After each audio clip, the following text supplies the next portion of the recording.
Verdadizando. Dios nuestro Salvador, el cual quiere que todos los hombres sean salvos y vengan al pleno conocimiento de la verdad. Un compartir acerca de las verdades divinas con el hermano Adolfo de la Rosa.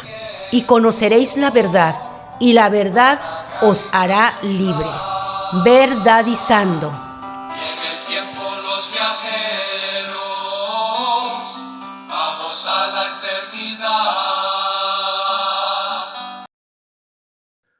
Buen día, hermanos, pues estamos de nuevo en el corazón de la revelación divina. Ese es nuestro tema, un tema muy profundo, realmente 4 libros principales: Gálatas, Efesios, Filipenses y Colosenses. Hoy, este día, empezaremos a cubrir el libro de Colosenses. Fíjese, de nuevo, en Gálatas presentamos a la persona de Cristo. En Efesios presentamos a la iglesia. En el libro de Filipenses hablamos de experimentar a Cristo. Y ahora venimos al Cristo todo inclusivo, al Cristo que lo incluye todo. Al Cristo, ¿me entiende?, que también es la cabeza. Y por otro lado, es el constituyente de cada uno de los miembros del cuerpo de Cristo. Entonces, este día queremos compartir acerca, ¿por qué razón decimos que Cristo, aquel que es todo inclusivo? Mire, le voy a mostrar 2 versos aquí en Colosenses 3:11.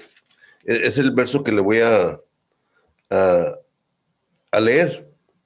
Dice: donde no hay griego ni judío, circuncisión ni incircuncisión, bárbaro, escita, esclavo ni libre, sino que Cristo es el todo y en todos. Sino que Cristo es el todo y en todos. Wow, esta palabra debe de considerarla. Cristo es el todo y en todos, no nomás en Él, o sea, en todos, en cada uno de los miembros del cuerpo de Cristo. Ahora, le voy a comparar este verso con 1 Corintios 12:12. Dice 1 Corintios 12:12. Dice: porque así como el cuerpo es uno y tiene muchos miembros, pero todos los miembros del cuerpo, siendo muchos, son un solo cuerpo. Así también el Cristo. Escuche de nuevo. Dice: porque así como el cuerpo es uno y tiene muchos miembros, ¿sí? Pero todos los miembros del cuerpo, siendo muchos, son un solo cuerpo. Así también el Cristo. O así también Cristo. Digo, dicho de otra manera, está incluyéndonos a nosotros. Ok. Ahora, quizá esta palabra, ¿qué queremos decir con que el Cristo todo inclusivo? O sea, eso es a lo que nos está llevando realmente. O sea, esos 3 libros anteriores finalmente nos están llevando al Cristo todo inclusivo, al Cristo que lo incluye todo, al Cristo que es la cabeza del cuerpo, y es el que constituye también a cada miembro del cuerpo. Mire, considérese, por ejemplo, si Cristo es la cabeza, usted, hermano, hermana, junto con el hermano Adolfo, todos nosotros somos los miembros del cuerpo de Cristo. Pero al ser los miembros del cuerpo de Cristo, es porque Cristo está siendo el constituyente dentro de nosotros. El hermano Adolfo está aquí como un miembro del cuerpo de Cristo. Igualmente, cada uno de nosotros debemos de considerarnos de la misma manera.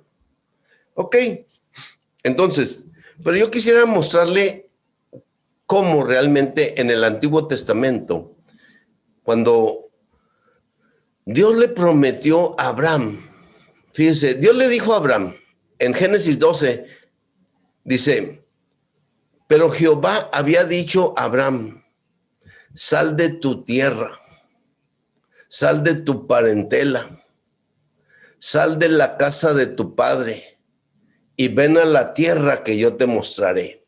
Bueno, esa tierra que Dios le iba a mostrar es la tierra de Canaán. Esa tierra Dios se la prometió a Abraham. También se la juró a Isaac y también a Jacob. Entonces, ese es el hecho.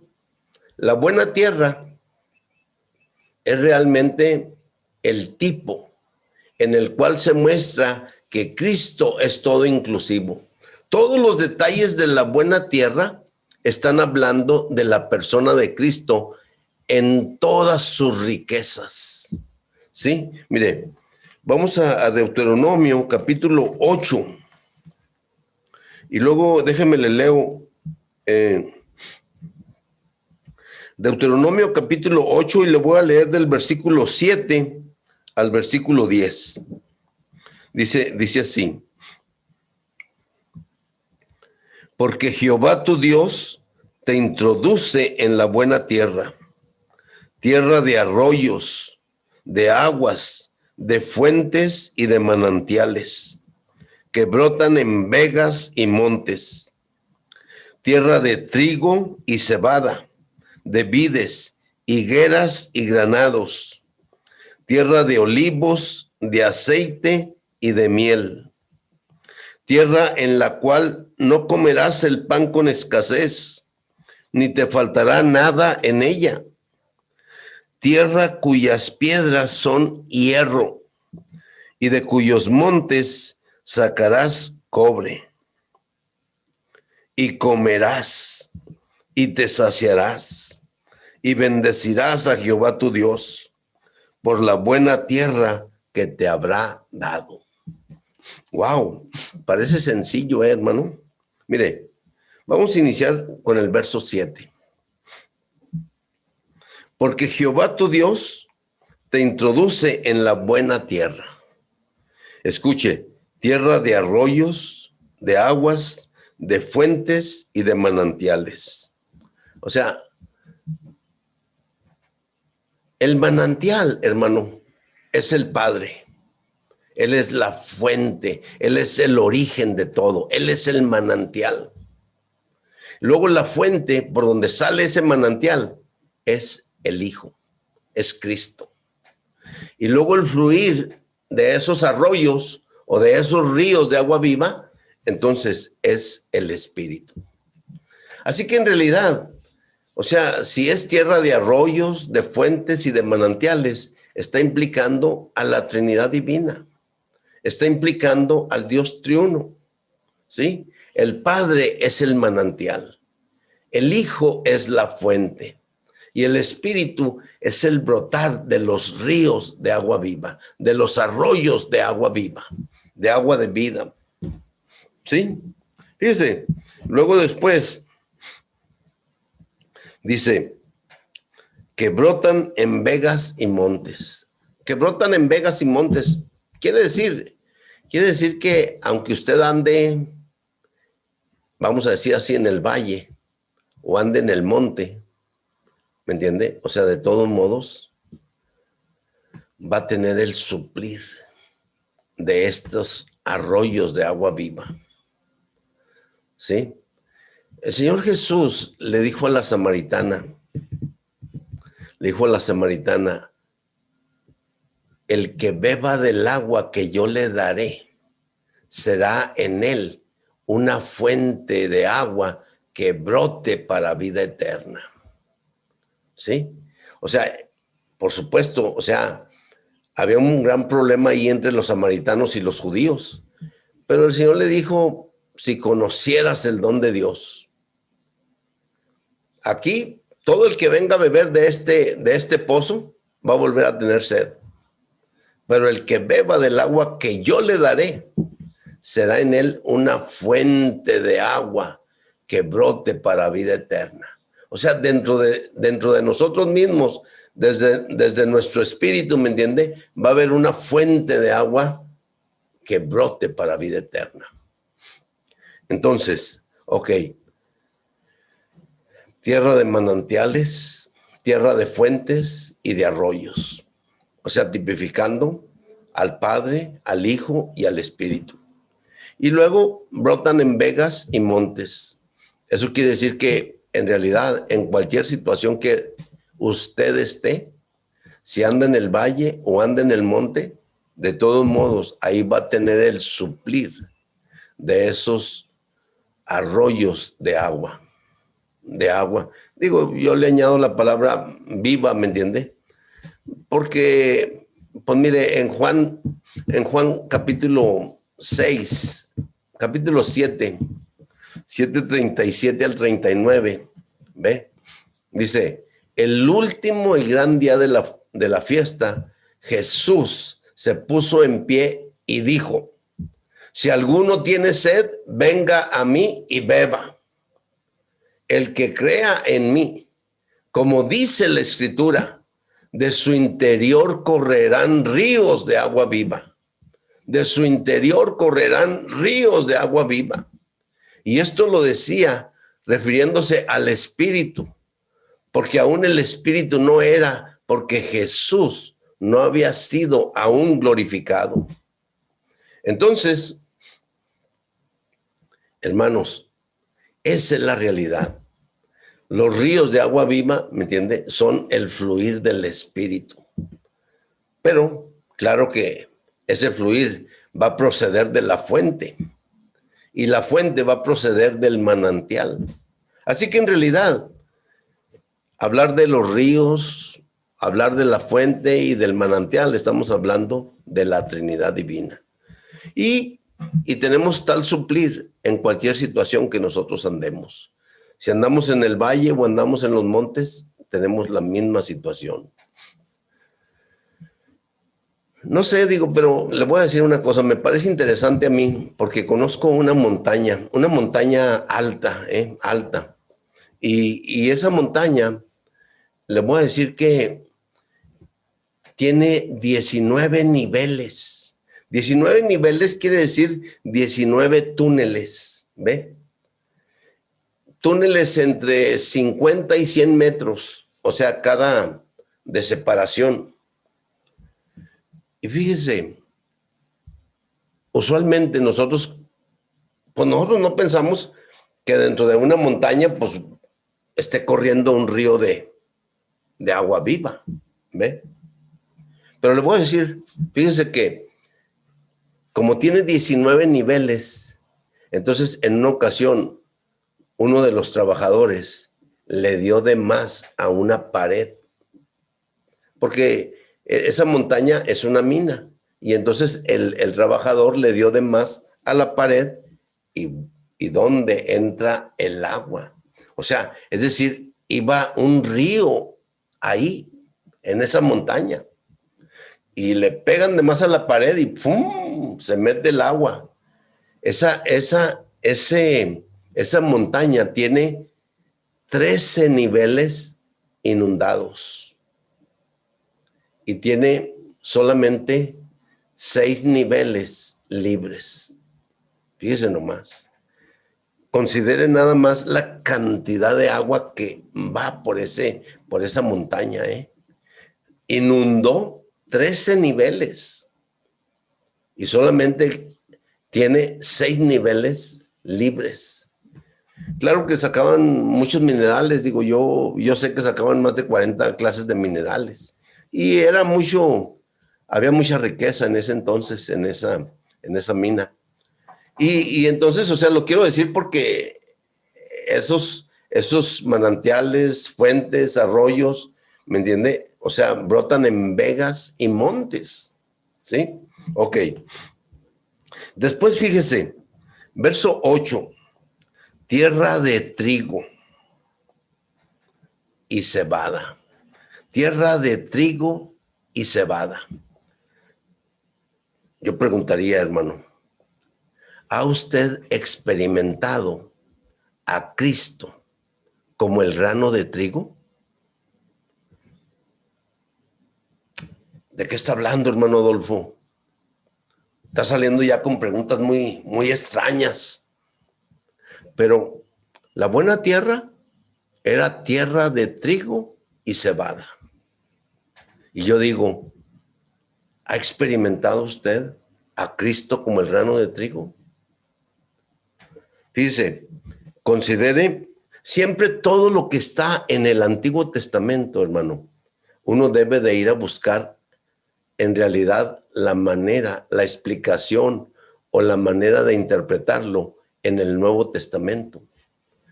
Considere Juan 12:24. Mire, llegaron los griegos a buscar a Jesús. ¿Por qué razón? Porque querían realmente hacerlo rey. ¿Ve? ¿Qué les contesta el Señor Jesús? Les dice, si el grano de trigo no cae a tierra y muere, queda solo. Pero si muere, lleva mucho fruto. ¿Qué estaba queriendo decir él? Yo soy el grano de trigo. ¿Saben qué? Lo que me limita es la cáscara de mi humanidad.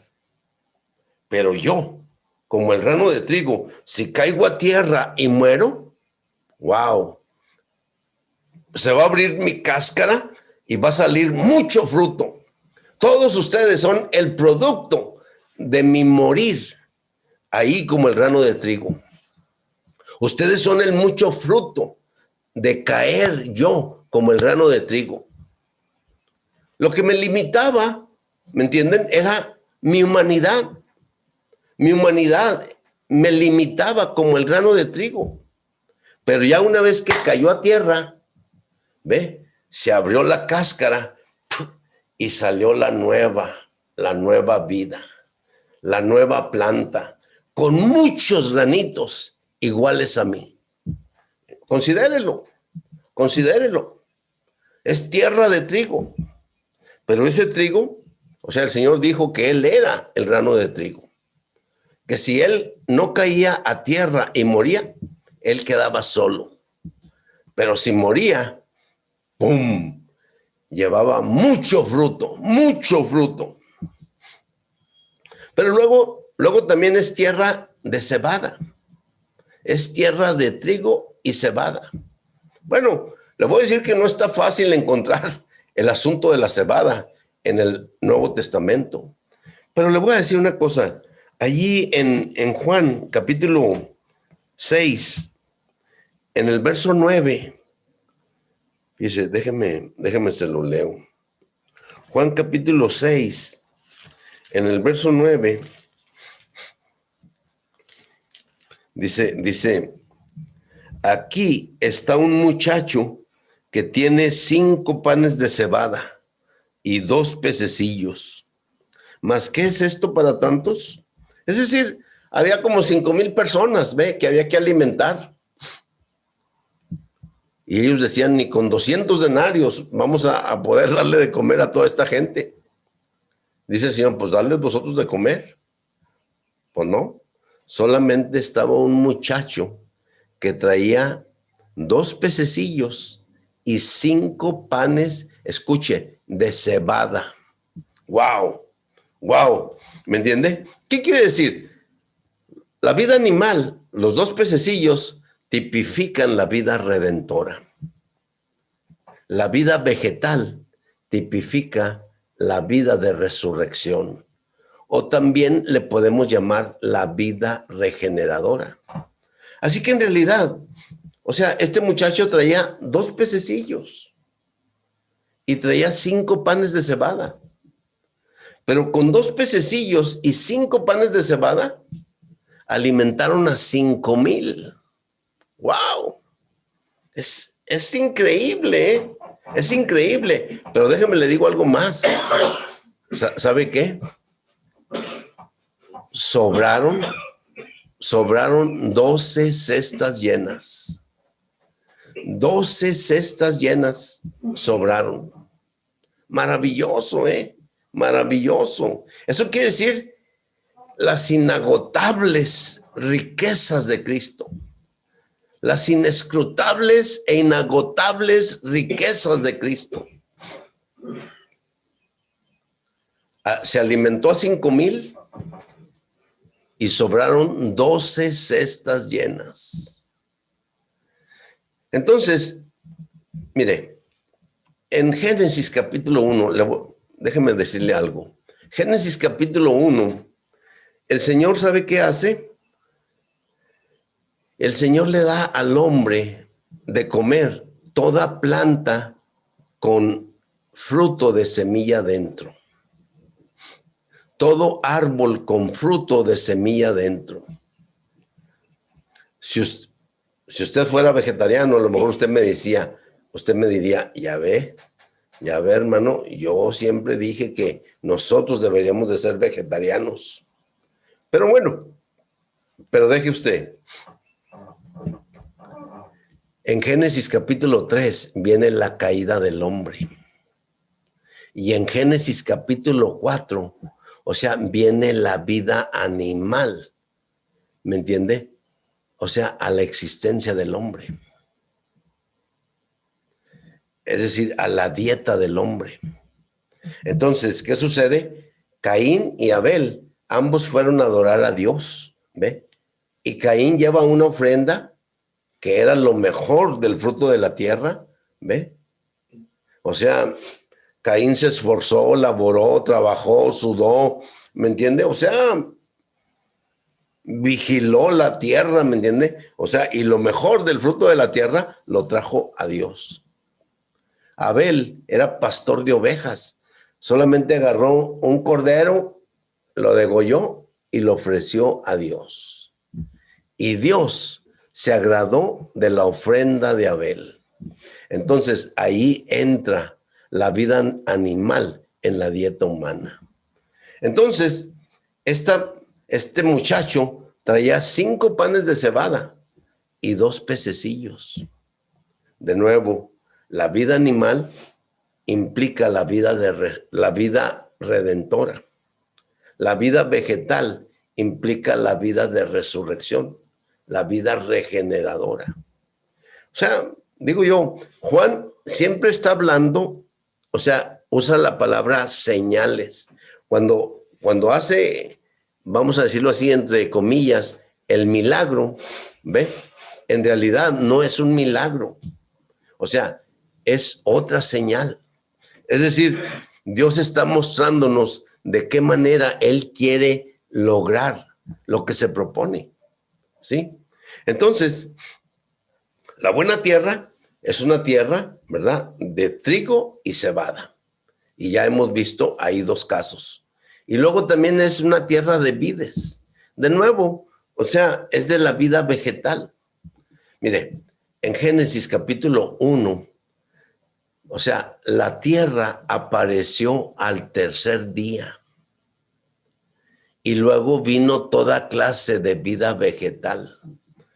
Cuando nosotros vemos eso en la Escritura, ¿me entiende?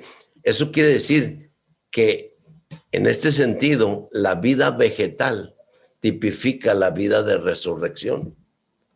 Por eso, en Juan capítulo 2, o sea, en las bodas de Caná, o sea, Jesús inmediatamente, Juan inicia con estas palabras, al 3er día. Al 3er día se celebraban unas bodas en Caná de Galilea. Pero al 3er día implica en resurrección. La tierra apareció al 3er día y toda clase de vida vegetal vino a la existencia. La vida animal vino después de la caída del hombre y viene como la vida redentora. Ok, entonces es una tierra de trigo y cebada, de vides. Fíjense, hay muchas cosas, ¿verdad? Por ejemplo, ahí en Juan capítulo 2, en las bodas de Caná, el Señor cambió el agua en vino. El Señor cambió nuestra muerte en vida. El hombre fue creado el sexto día. Había 6 tinajas ahí, indicando que el hombre fue creado el sexto día. Y todas esas tinajas tenían agua. Pero el Señor cambió el agua en vino, indicando que Él quiere cambiar nuestra muerte en vida. ¿Ve? Y cuando termina todas las bodas de Caná, o sea, en capítulo 2 de Juan, en el verso 11, Jesús dice, este principio de señales hizo Jesús en Caná de Galilea. Fíjese, considérelo, ¿ve? Entonces, luego en Juan 15, Jesús dice, yo soy la vid verdadera, mi Padre es el labrador. O sea, de nuevo, y nosotros somos los pámpanos. Todos nosotros estamos participando de la rica savia de la vid. Estamos disfrutando de las riquezas de la vid. Y lo único que va a dar, ¿me entiende? Pues son uvas, hermano. Lo que nosotros deberíamos de dar son uvas. Es decir, hijos de paz para Dios. O sea, nuevos creyentes que conozcan al Señor, que vengan delante del Señor. Entonces, las vides también tipifican la vida de resurrección. Y esta buena tierra es una tierra de trigo y cebada, de vides. Y luego, ¿sabe qué más dice? De higueras y granados. Oiga, ¿cómo experimentar a Cristo como los higos o como el higo? ¿Cómo experimentarlo? Ay, hermano Adolfo, se me hace que usted ya está saliendo con cosas muy raras. Pero déjeme le digo, mire, en Mateo 24, 32, dice Jesús, de la higuera aprended la parábola. Cuando ya sus ramas están tiernas, señal de que viene el verano. Es decir, en ese sentido, la higuera tipificaba al pueblo de Israel. El pueblo de Israel siempre ha sido un tipo de la iglesia, ¿sí? Así que con nosotros debemos de tener la realidad de los higos. ¿Ve? Si usted lo compara con Salmo 133, dice, mirad cuán bueno y cuán delicioso es habitar los hermanos juntos en armonía. Mirad cuán bueno y cuán delicioso es habitar los hermanos juntos en armonía. Cheque la palabra cuán bueno, cuán delicioso es. Fíjese, considérelo usted simple y sencillamente. Bueno, déjeme le digo algo. Yo soy de Torreón, Coahuila, México, ¿ve? Pero le voy a decir que allí es una tierra donde hay higueras, ¿ve? Está un río y luego hay bastantes higueras. Bueno, el hermano Adolfo le gustan los higos, ¿ve? Le voy a decir que ahí, mire, yo iba a jugar a la ciudad deportiva y en la ciudad deportiva había varias higueras. Y como pues yo soy de las personas que va muy temprano iba muy temprano a jugar, ¿me entiende? Entonces, en el mes de mayo se dan las brevas. ¿Sí sabe lo que son las brevas? Los primeros frutos. Las primicias de la higuera se dan en el mes de mayo, en Torreón, ¿sí? El higo es grande, ¿me entiende? Pues son los mejores, son los primeros frutos, wow, son las primicias y usted los come dulces. Hay el higo, ¿verdad? El higo ese negro, morado, ¿verdad? Y también hay higo blanco, pero cualquiera de los dos, o sea, ambos se dan ahí en esa ciudad. Entonces, yo digo, cuán bueno, cuán delicioso es la dulzura, ¿me entiende?, de los higos. No, cuando ya llega el tiempo de que ya pasa la cosecha, o sea, primero son las brevas, ¿ve? O los primeros frutos. Luego viene en cierta manera la cosecha, o sea, todos los higos, ¿ve? Y luego después viene lo que llamamos el rebusco o los viejitos. Ya los higos así viejitos, no, hombre, son pura miel, hermanos. Perdón por recordar esos tiempos, pero son pura miel. Es una tierra de higos, de higueras, ¿sí? O sea, es una dulzura, cuán bueno, cuán delicioso es poder disfrutar esto con los hermanos en unidad, en armonía, ¿ve? Entonces, cuando nosotros podemos experimentar a Cristo como la higuera o como el higo, ¿ve? O sea, es cuando nosotros podemos estar realmente disfrutando la vida de iglesia apropiada, el vivir de todos los miembros en el cuerpo, ¿ve? Disfrutando de las riquezas de los higos. Y luego también es una tierra de granados, pomegranates.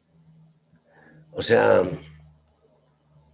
fíjese, bueno, también se dan las granadas también, pero fíjese, cuando usted tiene una granada y la parte, la granada es una sola, pero haga de cuenta que tiene una capita finita, ahí pues como si fuera, de repente parece así como si fuera un hulito, ¿me entiende? Pero luego separa diferentes gajos, ¿ve? De la granada.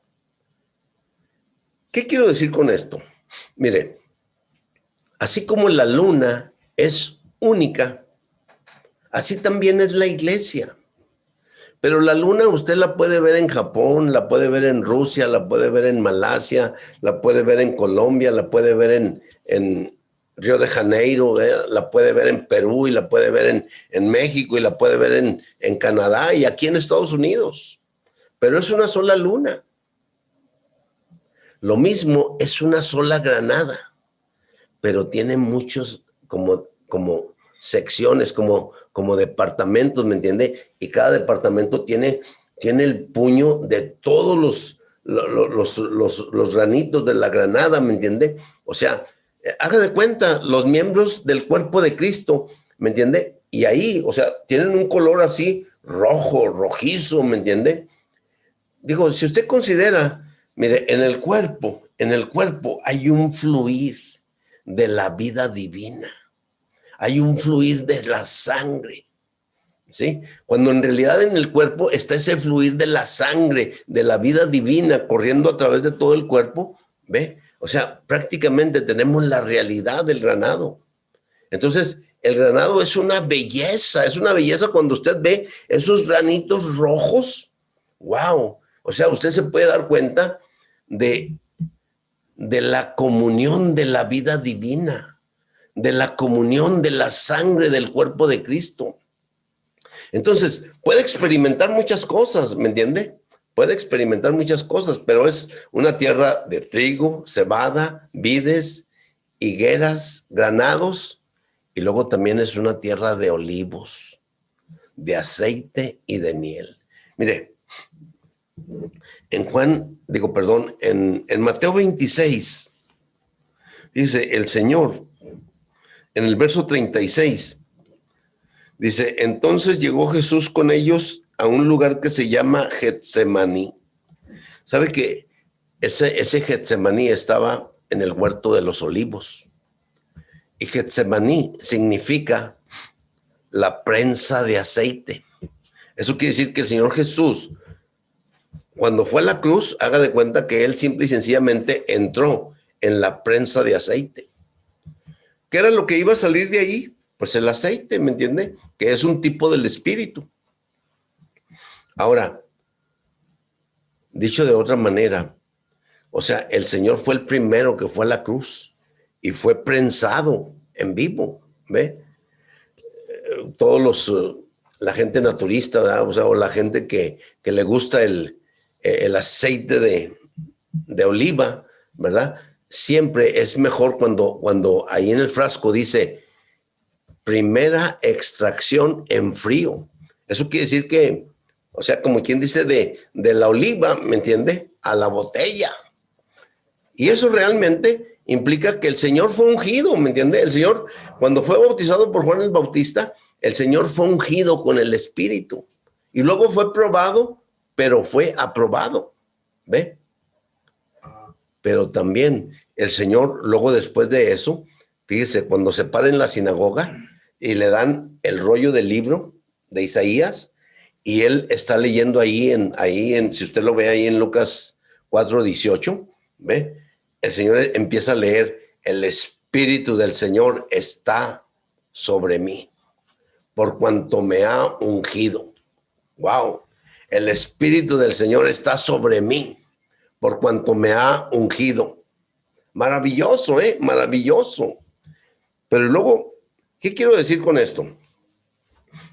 Ahora vamos a cambiar un poquito. Mire, en Juan 1:29, Juan el Bautista dice: he aquí el Cordero de Dios, que quita el pecado del mundo.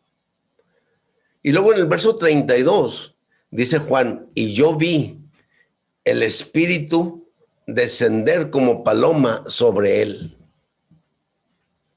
Es decir, o sea, cuando el Señor Jesús se ofrece a la muerte, ¿me entiende? El resultado es que Él va a llegar a ser el Espíritu que da vida.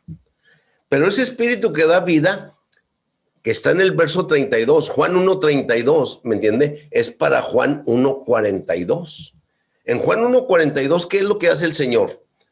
En Juan 1:42 le dice a Pedro: ven, Simón, hijo de Jonás, ya no será tu nombre Simón, sino ahora tu nombre será Cefas, que significa piedra. ¿Ve? Entonces, ¿qué es lo que quiere hacer? El Señor muere como el Cordero de Dios para quitar el pecado del mundo. En resurrección, o sea, prensado, ¿me entiende? Llega a ser el aceite. Y luego, ¿qué sucede con ese aceite? Es para ungirnos a nosotros y realmente que seamos transformados de hombres de barro en piedras vivas para la edificación de la casa de Dios. Si lo vemos a la luz de Génesis 28, en el sueño de Jacob, Jacob puso de cabecera una piedra esa noche ahí, pero se levanta y dice: terrible es este lugar, y yo no lo sabía. Esto no es otra cosa que casa de Dios y puerta del cielo. Entonces, ese es Betel, la casa de Dios. Pero ¿sabe qué hizo Jacob? Tomó la piedra y la ungió con aceite. Es exactamente lo mismo que está pasando en el Evangelio de Juan. Es exactamente lo que Dios quiere hacer con nosotros. Esta es una tierra, ¿verdad? De trigo y cebada y vides, higueras, granados, olivas, aceite y miel. Hermanos, finalmente debemos de ser los ungidos. Debemos de ser aquellos que hemos sido ungidos con el Espíritu de Dios y que estamos aquí para proclamar las riquezas de Dios, proclamar las inescrutables riquezas de Cristo. Amén. Ahí le dejamos, seguimos después. Amén.